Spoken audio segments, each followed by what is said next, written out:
So what we went for learning last day? कल हम बात कर रहे थे, कल और परसों दोनों दिन हमने क्वेश्चन वर्ड्स के ऊपर बात की थी and we learn few of the question words, दो चार हमने सीखे भी हैं। तो अभी तक जो हम सीख चुके हैं, we have learn what time. Good evening, sir. Good evening everyone, please now keep your mic on mute only. We have started the class. आपको लास्ट में बोलने का मौका दिया जाएगा। तो ऑलरेडी हम सीख चुके हैं दो तीन क्वेश्चन वर्ड्स, व्हाट टाइम और वेयर। इनके बारे में कल हम डिस्कस कर ही चुके हैं। Now will be learning some of the more question words, नए क्वेश्चन वर्ड्स के ऊपर बात करेंगे and today will just go for learning. पहले उससे पहले मैं आपको फिर से क्वेश्चन वर्ड का फॉर्मूला यहाँ पे लिख दे रहा हूँ so that you should not be committing any mistake. लोगों की गलतियाँ अक्सर होती रहती हैं। इसका फॉर्मूला मेरे ख्याल से आपको याद हो गया होगा। सबसे पहले हमें क्वेश्चन वर्ड चाहिए होता है, फिर हमें टाइम वर्ड चाहिए होता है, फिर हमें डू वर्ड चाहिए होता है और फिर हमें एक्शन चाहिए होता है। And this is what the formula to go for asking questions और सारे क्वेश्चन वर्ड्स को यूज करने का। तो सबसे पहले क्वेश्चन वर्ड चैट बॉक्स में आप देख सकते हैं। सबसे पहले क्वेश्चन वर्ड, फिर टाइम वर्ड, फिर डूअर और फिर एक्शन। एक्शन तो आप जानते हैं, किसी भी काम को हम एक्शन बोलते हैं। डूअर मतलब काम करने वाला पर्सन जिससे हम क्वेश्चन पूछने वाले हैं। टाइम वर्ड स्पेशली सिचुएशनली जो वर्ड्स होते हैं जो अलग अलग सिचुएशन को बताते हैं, special words. And question word तो क्वेश्चन वर्ड होते ही हैं, दैट यू अंडरस्टैंड। सो अलग अलग बहुत सारे क्वेश्चन वर्ड होंगे हमारे पास जो अलग अलग चीजों को पूछने के काम में आएंगे। व्हाट हम किसी भी चीज का नाम पता करने के लिए यूज करते हैं। व्हाट टाइम घड़ी का टाइम पता करने के लिए। कल मैंने आपको टाइम देखना भी बताया था, so you must have understood. और जो लोग कल की क्लास में नहीं थे वो वीडियो देख सकते हैं यूट्यूब पर जाके, लास्ट उसमें उनको देखने को मिल जाएगा। And where you know the place of good evening sir. Of anything. So now here आज हम नया क्वेश्चन वर्ड सीखेंगे and the question word is how and we have to check that out कि हम हाउ का इस्तेमाल कहाँ पे कर सकते हैं। तो let us look for where we go for using how. अभी आप में से कौन ऐसा है जो ये बता सकता है कि हाउ का इस्तेमाल किस काम के लिए होता है, किस पर्पस के लिए हम हाउ का इस्तेमाल करते हैं। Is there anybody who can go for telling me किस काम के लिए? यूपी का आया answer to know the method. बाकी लोगों में से कौन ट्राई करेगा? जस्ट ट्राई ना सिद्दीकी। प्रोसेस प्रोसेस अब ठीक लिखा है, प्रोसेस जानने के लिए हम हाउ का इस्तेमाल करते हैं। और दो लोगों के आंसर आए भाई, बाकी लोग क्या कह रहे हैं? हाउ का इस्तेमाल क्यों किया जाता है, जल्दी से बताओ। Why we go for using how, let me know fast, जल्दी से, डू इट। बस दो ही लोग जानते हैं हाउ का इस्तेमाल किस लिए होता है, और बाकी लोग जानते ही नहीं है। चलो that very much nice. UP ने बताया और नाज ने भी बताया। Go for knowing the process, the method of any work. किसी भी काम का मेथड जानने के लिए या किसी भी काम के होने का प्रोसेस जानने के लिए हम हाउ का इस्तेमाल करते हैं। कोई भी काम किस तरह से होता है वो तरीका जानने के लिए हम हाउ का इस्तेमाल करते हैं। फॉर एग्जाम्पल, आप सभी लोग आजकल जो इंग्लिश लर्न कर रहे हो, मतलब ऑनलाइन के जरिए कर रहे हो, पहले ऑफलाइन आया करते थे क्लास में, और आने वाला समय हो सकता है इन्हीं के लिए हो, इसी तरह से काम हो आगे, क्योंकि अभी पता नहीं सारी चीज सिचुएशंस क्या होंगी आगे। तो अभी आप सभी लोग ऑनलाइन क्लासेस ज्वाइन कर रहे हो। अब आप सीखते जा रहे हो और आपका कोई दोस्त है, मान लीजिए वो नहीं सीख पा रहा है और उसने एक दिन आपसे पूछा भाई एक कौन सा तरीका है जिससे आप इंग्लिश सीख रहे हो, इंग्लिश लर्न कर रहे हो।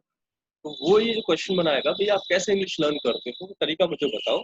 तो उस क्वेश्चन को पूछने के लिए उसको हाउ का इस्तेमाल करना होगा। मिनाज आइडिया के लिए नहीं होता है, हाउ का इस्तेमाल हम करते हैं to learn the to know the process, the method of the work. तो अब आपका दोस्त आपसे जानना चाहता है भाई आप इंग्लिश कैसे लर्न करते हो, वो तरीका जानना चाह रहा है, वो मेथड जानना चाह रहा है, तो उसको हाउ का इस्तेमाल करना होगा। घंटे बताइए जल्दी से, इसको हम कैसे इंग्लिश में लाएंगे, आप इंग्लिश कैसे लर्न करते हो। How we are going to make the sentence, right everyone, as many people are present here, I want the sentence from all the people side। जितने भी लोग यहाँ पे बैठे हैं सभी चैट बॉक्स में अपना अपना सेंटेंस लिखें। आप इंग्लिश कैसे लर्न करते हो, जल्दी से बताओ मुझे। कुछ लोगों के आए, बस भूपी का आ गया, निकिता का आ गया, यश का आ गया, Saloni has written, Sneha has written, Naaz का आ गया। नाज लर्न की स्पेलिंग ठीक करिएगा। या गुड। जतिन आ गया answer, very nice. So most of the people have written the answer, very nice, बहुत बढ़िया। पर सारे लोग अभी भी नहीं लिख रहे हैं। यहाँ पे कुछ लोग ना बस वो व्यूअर है, बस वो व्यू करते हैं, ऑडियंस बने हुए हैं, देखते हैं और कुछ नहीं करते हैं। अगर आप नहीं लिखेंगे तो मुझे ये नहीं पता चलता है कि आपकी गलती कहाँ पर है, आपकी प्रॉब्लम कहाँ पर है। गलती पता हो जाने पर मैं उसको ठीक कर सकता हूँ। तो जरूर जो भी सेंटेंस आपसे बोला जाए उसको बताएं, उसको लिखें। Very nice. The sentence how do you learn English, process जानने की कोशिश कर रहे थे और प्रोसेस जानने के लिए हमें सेंटेंस बनाना पड़ा हाउ के थ्रू। क्या आप इंग्लिश कैसे लर्न करते हो, how do you learn English.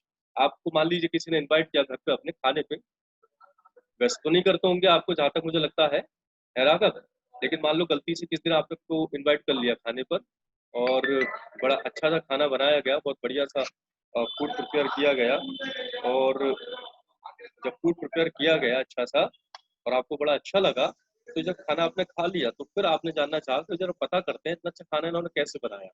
तो उस प्रोसेस को भी जानने के लिए आप हाउ का इस्तेमाल कर लेंगे, भाई आपने खाना कैसे प्रिपेयर किया, ये प्रोसेस जानना चाहते हैं हम।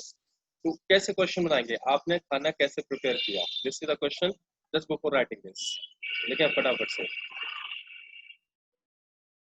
जरा चेक करिएगा मेरे क्वेश्चन को, वर्ड आई हैव आस्क्ड, खाना बन गया है, खा भी लिया गया है, मैंने क्वेश्चन पूछा आपने खाना कैसे प्रिपेयर किया, दिस इज द क्वेश्चन। अब ये कैसे पूछा जाएगा। कुछ लोगों ने लिखा how do you prepare food, कुछ लोगों ने लिखा how did you prepare food, क्या होना चाहिए सोचते हैं, how do you prepare food या how did you prepare food, because we just asking for the food which already has been prepared and even it has been taken। तो Sneha how दीदी नहीं होगा, हाउ डिड होगा, ठीक है।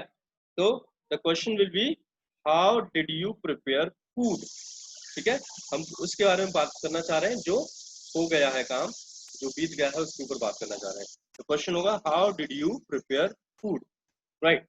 और बात कर लेते हैं, मान लीजिए जैसे आपको स्कूल पे पढ़ने वाले लोग हैं, अभी स्कूल आप जाते होंगे, अलग अलग तरीके से आप कोचिंग भी आया करते थे हमारी। अब मैं वहीं को एक मान के चलता हूँ कि मान लीजिए कोचिंग चल रही है और आप यहाँ पे आते हैं, हमारी कोचिंग आते हैं, और मैं अगर आपसे उसी का क्वेश्चन पूछना चाहूँ, प्रोसेस जानना चाहूँ भाई आपके आने का तरीका क्या है, कोचिंग आप कैसे आते हैं, तो उस तरीके को जानने के लिए मैं कैसे क्वेश्चन बनाऊंगा, आप कैसे कोचिंग आते हैं, क्या होगा सेंटेंस, जल्दी से बताओ। आप कैसे आते हैं कोचिंग, लिखते सेंटेंस पास्ट।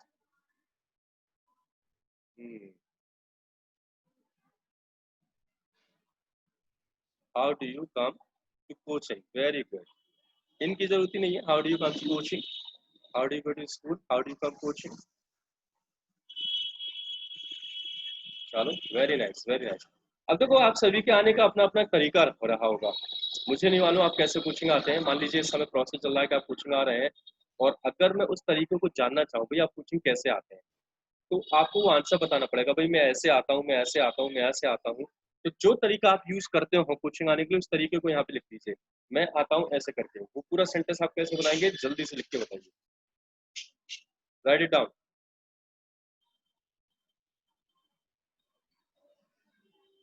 अब देखते हैं कैसे आंसर आएंगे, क्योंकि सबके अपने अलग अलग तरीके होंगे कैसे आप यूज करने वाले हैं। Just before making the sentence fast, I come bye bike, बहुत बढ़िया, चलो ठीक है, भूपी का आंसर आ गया, आई कम बाय बाइक। और बाकी लोग भी अपने आंसर्स लिखें, जो भी तरीका उनको पता हो उस तरीके को यूज करते हुए। Write down everyone.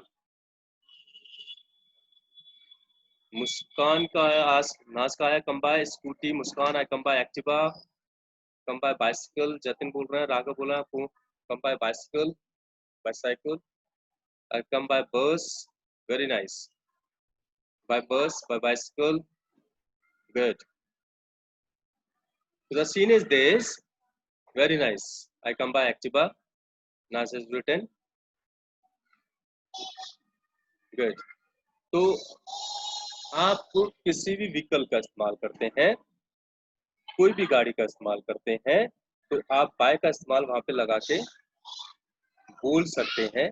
But there is one another scene, और भी चीजें हैं जिनके ऊपर हम बात कर सकते हैं, और उसके ऊपर अभी हम सोचते हैं क्या होगा, ठीक है। तो बाय का इस्तेमाल हम सभी के लिए कर लेते हैं, पर कई बार ये देखा गया है कि लोग कुछ व्हीकल्स के साथ इनका इस्तेमाल भी करते हैं, कुछ के साथ ऑन का इस्तेमाल भी करते हैं।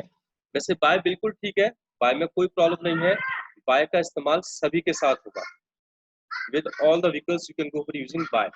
लेकिन बाय के अलावा भी आप चाहें तो इन या ऑन का इस्तेमाल भी कर सकते हैं। तो सोचिए कि मान लीजिए आपको बाय का इस्तेमाल नहीं करना होता, इन या ऑन का इस्तेमाल करना होता, तो सेंटेंस कैसे आप बनाते, वो सेंटेंस मुझे लिखकर बताओ। आपको बाय का इस्तेमाल ना करके इन या ऑन का इस्तेमाल करना होता तो कैसे सेंटेंस बनाते? जल्दी से लिखकर बताइए। जो तरीके अभी आपने यूज किए, मान लीजिए वही तरीके आपको यूज करने हैं, लेकिन बाय का इस्तेमाल नहीं होगा, इन या ऑन का इस्तेमाल हो, तो सेंटेंस कैसे बनेगा उस सेंटेंस को यहाँ पर लिखकर बताइए। I come on bicycle, I come on scooty, बहुत बढ़िया। Come on Activa, come on bus, come in Activa, okay okay, come on bicycle, on bus, okay good. और कुछ किसी को बताना हो? कम इन एक्टिवा, मिनाज ने केम लिखा है, प्रेजेंट का सेंटेंस है तो कम लिखना चाहिए। इन एक्टिवा लिखा है, चलो इन एक्टिवा, गुड, चलो बढ़िया।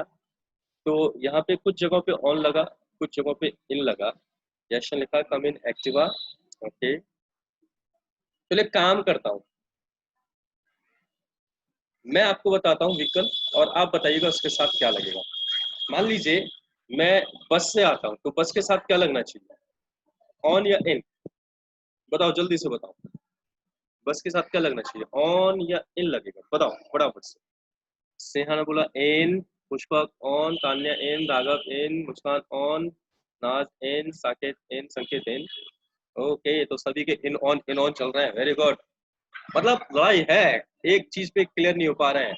ओके, मान लीजिए मैं ऑटो से आता हूँ, तो ऑटो के साथ क्या लगेगा, इन लगेगा ऑन लगेगा? देखते हैं, ऑटो के साथ इन लगेगा या ऑन लगेगा? इन इन, सभी का इन आ रहा है, ओके वेरी गुड, इन ऑटो, फाइन। तो ऑल द पीपल, यहाँ पे सभी का क्लियर है कि इन लगेगा। मान लो मैं प्लेन से आता हूँ, छत पे अपना प्लेन लैंड करता हूँ टेरेस पे, और फिर नीचे उतर के कोचिंग ज्वाइन करता हूँ। तो मैं प्लेन से आता हूँ, तो प्लेन के साथ इन लगाऊं या ऑन लगाऊं? देखते हैं जल्दी से। इन लगेगा प्लेन में, इन इन, सभी ने इन लगाया है अभी तक। तो let us check out, let us check out, good, all the people saying in का इस्तेमाल हुआ यहाँ पे, वेरी नाइस, ठीक है फाइन। और मान लो मैं शिप से आता हूँ, शिप से, नदी में शिप आती है और फिर हम वहां पे से आते हैं, शिप से आता हूँ, तो शिप के साथ क्या लगेगा?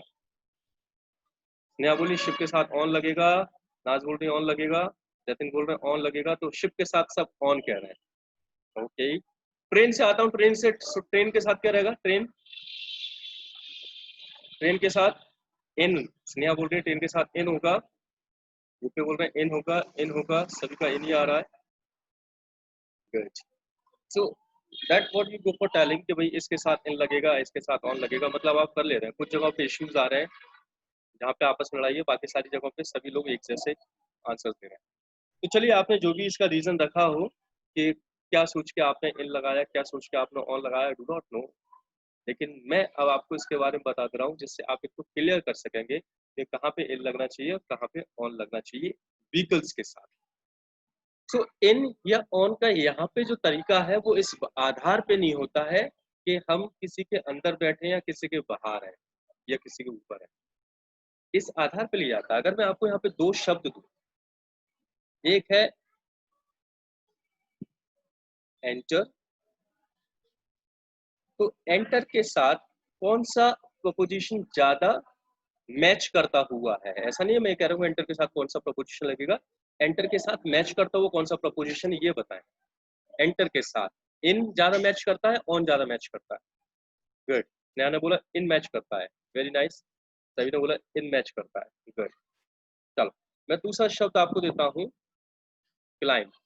क्लाइम के साथ कौन सा वाला प्रपोजिशन मैच करेगा, इन मैच करेगा, ऑन मैच करेगा?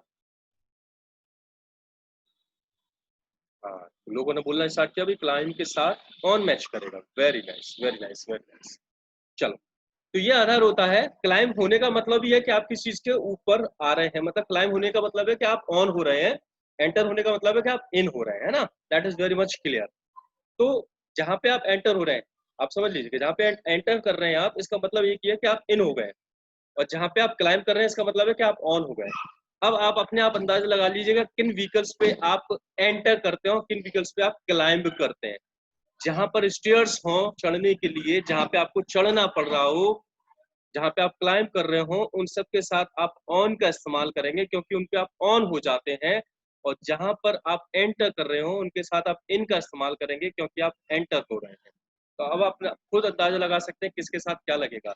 नॉर्मली कार्स वगैरह जो होती हैं आजकल स्टाइल्स में आ गई हैं, बहुत बहुत सारी फैसिलिटीज भी आ गई हैं तरह तरह की। हम उन फैसिलिटीज के आधार पे बात नहीं करेंगे, जो लॉजिक एक दे दिया जाता है बेसिक पॉइंट से, वही चलता है। तो जैसे ट्रेन में आपको चढ़ना पड़ता है, लेकिन मेट्रो ट्रेन की बात करें तो उनमें नहीं चढ़ना पड़ता, ये एक फैसिलिटी, एक फीचर मिल गया है। वरना ट्रेन के बारे में अगर आप बात करेंगे तो आप ऊंचाई पे होती है, आपको चढ़ना पड़ता है। क्लाइंब आप करते हैं, इसलिए इसके साथ ऑन का इस्तेमाल होना चाहिए। बस में भी आपको ऑन का इस्तेमाल करना चाहिए, शिप पे, प्लेन पे भी आपको ऑन का इस्तेमाल करना पड़ेगा। लेकिन आप ऑटो की बात करते हैं, कार की बात करते हैं, तो आपको इन का इस्तेमाल करना पड़ेगा। So you will be very much clear with this concept. आप आसानी से इस्तेमाल कर सकते हैं कि जहाँ पे आप डायरेक्ट एंटर कर रहे हैं वहां पे इन लगाएंगे, और जहां पर आप क्लाइंब कर रहे हैं तो अपने आप ही आप ऑन होकर आ रहे हैं उसमें। ठीक है, इसमें ये नहीं बता रहे कि आप किसके अंदर हैं, बाहर आप लटक के जाओ, ऊपर चढ़ के आओ, उससे कोई मतलब नहीं है। मतलब है कि किन व्हीकल्स के साथ आपको ट्रेवल करते वक्त ऑन का इस्तेमाल करेंगे, किन के साथ इनका इस्तेमाल करेंगे। So I hope so you have understood. दूसरा यह है कि जितने भी व्हीकल्स हैं जिनको आप राइड करते हैं उनके साथ तो ऑन ही आता है। Bicycle, Activa, scooter, horse Wars, ये वो व्हीकल नहीं है हॉर्स, पर तरीका तो है ट्रांसपोर्टेशन का, तो इनके साथ ऑन का ही इस्तेमाल होगा जिनको आप राइड करते हैं। तो अभी इस कॉन्सेप्ट को लेकर मेरे ख्याल से आप सभी लोग क्लियर हो गए होंगे। अगर all the people are clear so you can write yes, और नहीं है तो you can ask me questions. कहाँ पे ऑन, कहाँ पे इन लगेगा? Yes, very good. बाकी बाय तो आप सभी के साथ लगा सकते हैं, there is no any kind of problem. एक और है, अब उसको समझते हैं कि उसके साथ हमें क्या इस्तेमाल करना है। मान लीजिए मैं पैदल आता हूं तो कैसे बोलूंगा? मैं पैदल आता हूं, इस सेंटेंस को इंग्लिश में बना के बताइए किस तरह से हम बोलेंगे। Right it down. Good. I come on foot, I come on foot, very good. यहाँ पे आप बाय का इस्तेमाल मत करिएगा, यहाँ पे सिर्फ ऑन का इस्तेमाल होगा। अच्छा, एक क्वेश्चन और है मेरे माइंड में, जरा सा उसको और क्लियर कर देते हैं, है ना। फुट होता है एक पांव, और दोनों पांव होते हैं फीट।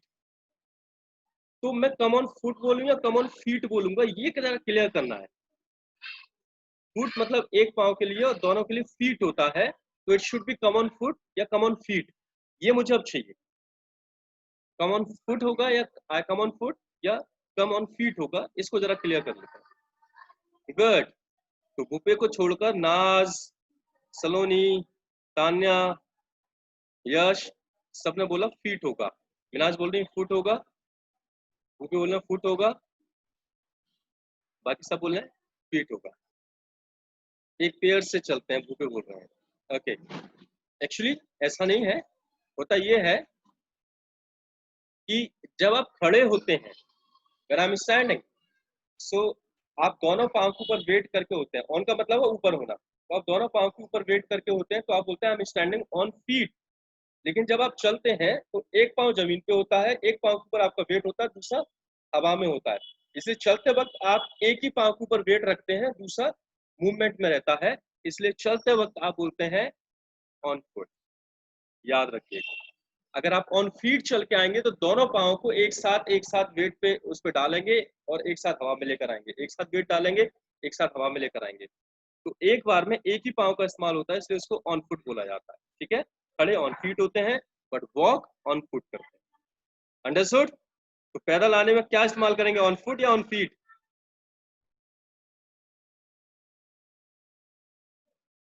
हाँ सही कह रहे हो, ऑन फुट का इस्तेमाल होगा, वरना तो कूद के आना पड़ेगा आपको। सैकरेस होती है ना, कांगरू की तरह आपको कूद कर आना पड़ेगा। हाँ, खड़ा होने के लिए आप ऑन फीट का इस्तेमाल कर सकते हैं, और वही होता है। ठीक है, वेरी मच नाइस। आप समझ गए हैं कॉन्सेप्ट अपना। तो दिस इज व्हाट हाउ, के हाउ का हम इस्तेमाल क्यों करते हैं भाई, to know the process of anything. You can go for making as many sentence you want, you can make. ठीक है, चलो अभी काम करते हैं। दो सेंटेंस लिखते हैं, और उन दोनों सेंटेंस को आप घर पे ना होमवर्क में करना। अगर उससे रेट करता कुछ पूछना तो वो मैं अभी आपको बताता हूँ। पहला सेंटेंस है, लिखें how do you prepare T. How do you prepare T. I'm writing here, so that you should not be committing mistake. How do you prepare tea? This is our first question for you. The second one is, how does he wash clothes?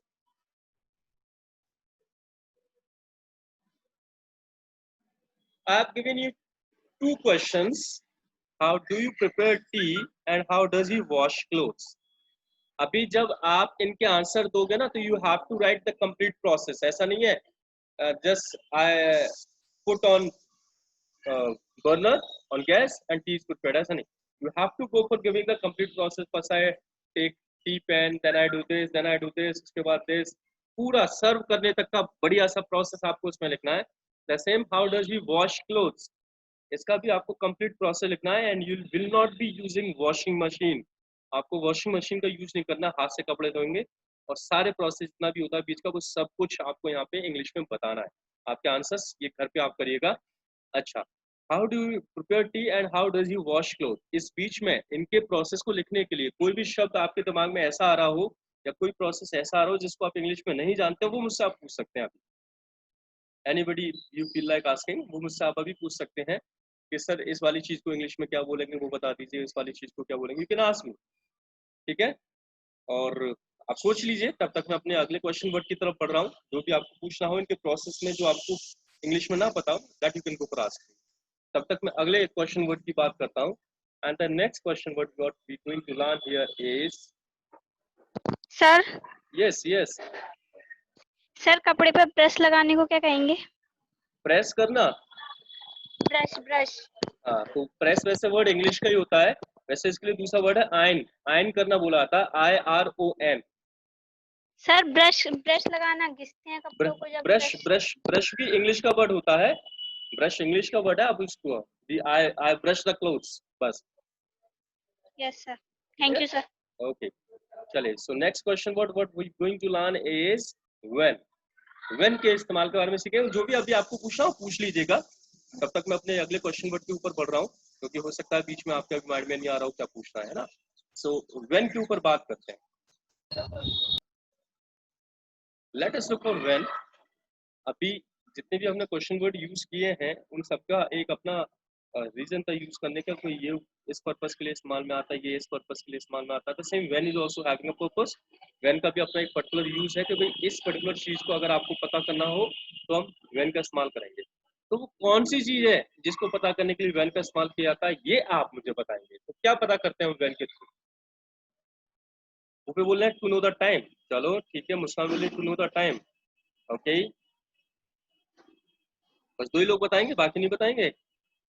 वैसे तो people, हाँ, to know the time. ठीक है भाई, ठीक है. Okay, ठीक है, फाइन. चलो, अभी आपने बताया कि व्हेन का इस्तेमाल हम करते हैं टू नो द टाइम. तो व्हाट टाइम भी तो हम टाइम को यूज पता करने के लिए करते हैं. तो क्या व्हाट टाइम और व्हेन दोनों एक से हैं या दोनों में कोई अंतर है? जल्दी से बताइए भाई. व्हेन का इस्तेमाल टाइम को पता करने के लिए होता है, व्हाट टाइम का भी इस्तेमाल हम टाइम को पता करने के लिए होते हैं. तो क्या व्हाट टाइम और व्हेन दोनों एक से हैं या दोनों में कोई अंतर है? बोथ आर सेम और both are different. Tell me fast. What time भी टाइम के लिए है, व्हेन भी टाइम के लिए है. तो क्या दोनों सेम है? आपको लगता है सेम है, यू कैन राइट सेम. आपको लगता है डिफरेंट है, you can right different. But right it. जो आपको लगता है यहाँ पे मुझे लिखकर बताएं. आर दे सेम और डिफरेंट? डिफरेंट. नाज बोलती है डिफरेंट है, मिनाज बोल रही है डिफरेंट है. डिफरेंट है. सलोनी बोल रही है राइट टाइम को पता करने के लिए. ठीक है, चलो. ओके, ज्यादातर लोग कहते हैं डिफरेंट है. ओके, पुष्पक कह रहे हैं to know past time. Pushpak past time क्या, व्हेन से फ्यूचर टाइम भी पता कर लो आप, है ना. बहुत सारे लोग मुझसे पूछ रहे हैं sir when will you start coaching, तो फ्यूचर टाइम हो गया. चलो, डिफरेंट है. गुड. सम पीपल से इट्स डिफरेंट, सम पीपल से इट्स सेम. नहीं, almost the people are saying it's different. Fine.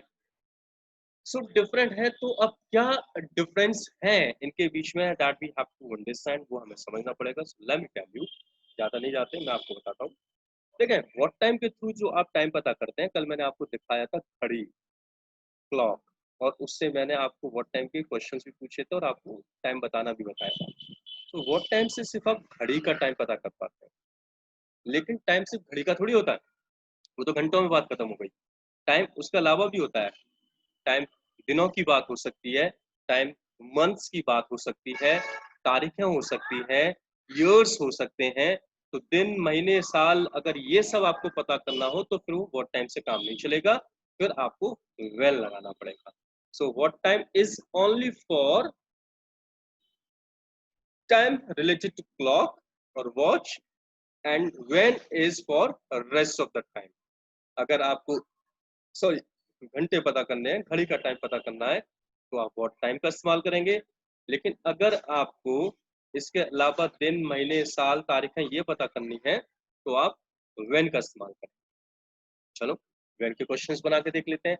Normally क्या होता है, नॉर्मली इसका मतलब ये नहीं हर जगह, ज्यादातर जगह पे व्हेन का इस्तेमाल फ्यूचर या पास्ट में होता है। प्रेजेंट के जो टाइम है वो 24 घंटे व्हाट टाइम से कवर हो जाते हैं, पर कुछ केस ऐसे मिलेंगे जहाँ पे आप प्रेजेंट में भी व्हेन का इस्तेमाल करेंगे। तो ज्यादातर व्हेन का इस्तेमाल फ्यूचर या पास्ट में ही होता है।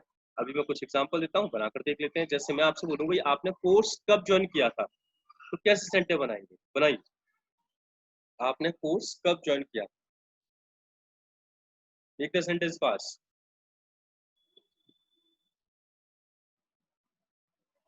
आपने कोर्स कब ज्वाइन किया था।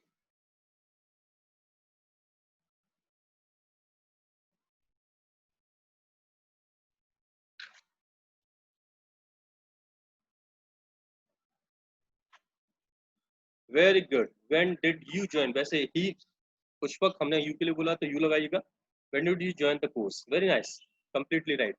चलो नेक्स्ट हम क्वेश्चन बनाते हैं। आप पार्टी कब थ्रो करोगे। अब देखो कितने सारे लोग इंटर हाई स्कूल में पास हो गए, किसी ने मुझे पार्टी नहीं दी अभी तक, तो मैं तो क्वेश्चन पूछूंगा ना भी। आप पार्टी कब थ्रो करोगे, कैसे पूछेंगे इस वाले क्वेश्चन को, जल्दी से बनाइए। आप पार्टी कब थ्रो करोगे, मेक द सेंटेंस फास्ट। आप पार्टी कब थ्रो करोगे, when will you throw party. Good.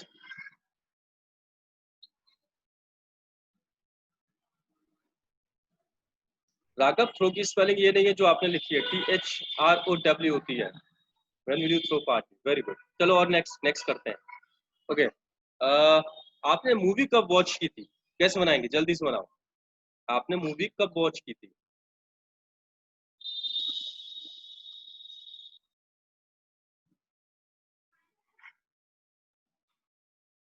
Sneha, party की स्पेलिंग ठीक करो, PARTY।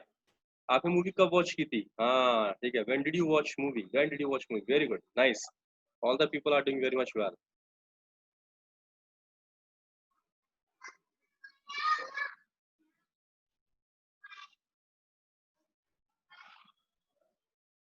नेक्स्ट वन, नेक्स्ट बनाते हैं।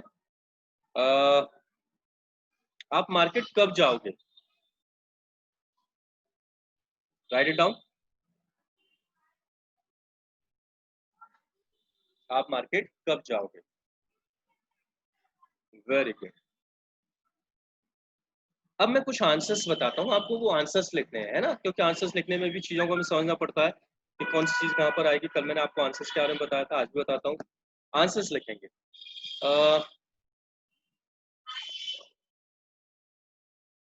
लोग अब ज्वाइन कर रहे हैं।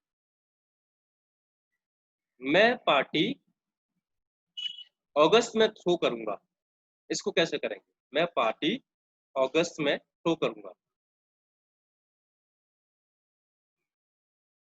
लिखें। मैं पार्टी अगस्त में थ्रो करूंगा।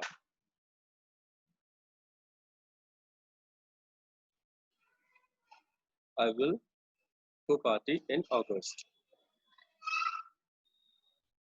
Very much correct. तो यही आपको यहाँ पे समझना है कि जब हम मंथ्स की बात करते हैं या ईयर्स की बात करते हैं तो उनके साथ हमेशा इन लगाया जाएगा। मंथ्स के साथ और ईयर्स के साथ हमेशा इन लगाया जाएगा।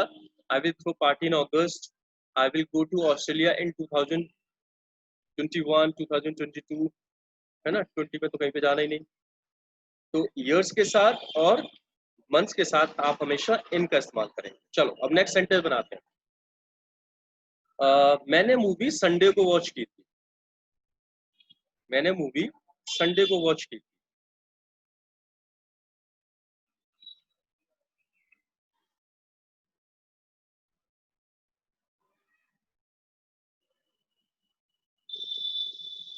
Good. I watched movie on Sunday. Very nice. So that's a point here as well. Again, I did watch नहीं होगा सलोनी, I watched होगा. Watch की second form सीधे की जाएगी. I watched movie on Sunday. Again, there is a point कि जब हम days की बात करते हैं या dates की बात करते हैं, मतलब तारीखों की बात करते हैं या days की बात करते हैं, Sunday, Monday, Tuesday, Wednesday, तो इनके साथ हमेशा on लगाया जाएगा. Years के साथ, months के साथ हमेशा in का इस्तेमाल करेंगे. Dates के साथ, days के साथ हमेशा on का इस्तेमाल करेंगे. घड़ी के टाइम के साथ हमेशा एट का इस्तेमाल करेंगे. और अगर आप कुछ ऐसे बताने वाले हो जिसमें आता हो अगली साल, पिछली साल, पिछले संडे, अगले महीने, तो उसमें किसी भी चीज का इस्तेमाल नहीं होगा, सिर्फ ऐसे बोल दिया जाता है I will throw party next month, I watched movie last Sunday. उसमें किसी भी चीज का इस्तेमाल नहीं होगा. नेक्स्ट लास्ट लगा के हम काम चला लेंगे. ठीक है. तो hope so you are understanding all the things. आपके समझ में आ रहा है कहाँ पे कौन कौन सी चीजें लगानी पड़ेंगी. राइट. गुड. तो अभी आप क्या करेंगे, आप कुछ क्वेश्चंस, 5 सेंटेंस मैंने आपको हाउ के 2 लिखवाए हैं, 5 सेंटेंस व्हेन के आप अपने आप बनाइएगा, प्रेजेंट, पास्ट और फ्यूचर में, और उनके आंसर्स दीजिएगा. ठीक है. सिंस का यूज हम करेंगे आगे, तब उसको लगा लेंगे. सिंस और फॉर के बारे में आगे बताएंगे यश, तब उसके बाद उसका जो कॉन्सेप्ट आएगा ना, तब आपको बताएंगे उसके बाद. अभी आप ये समझ लीजिए कि यहाँ पे क्या लगने वाला है जब वैन में आप आंसर देंगे. चलो, तो दिस इज, आपको वैन के 5 क्वेश्चंस बनाने हैं और उनके आंसर्स भी देने हैं. Now this is the topic. अभी एक बहुत इंपॉर्टेंट सी बात मैं आपको